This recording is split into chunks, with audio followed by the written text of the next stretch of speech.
Tsaka pag inalog mo dito, wala namang siyang, Nilista. wala namang siyang alog eh. Magkagano niya naman to, malambot, normal lang to, lang ganito. Tinanggal kasi nila to, sir. Tinanggal. Okay, chinek natin yung sasakyan.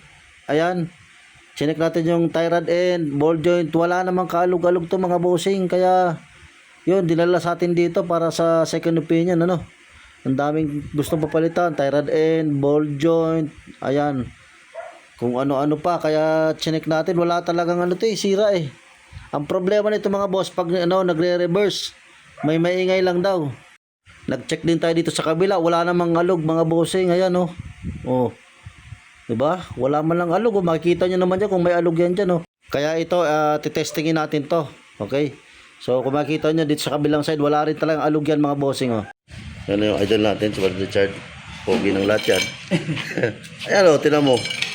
Ayan ang mga boss. Oh. Sinikwat na natin. Oh. Wala talaga itong ano, boss, mga alog. No? Ayan o. Oh. Talagang wala. Oh. Tinan mo naman. Oh. Kaya ito, nagpusin na tayo. Sinek na natin. Ayan o. Oh. Alam niyo ba kung anong problema niyan mga boss? Ha? So sinecheck natin. Ayan o, nasa ilalim tayo. Ang problema niyan mga boss, ano? Alam mo problema niyan mga boss? Drive belt mga boss. Yung sira lang yan mga bossing ha. Yan lang sira niyan, drive belt.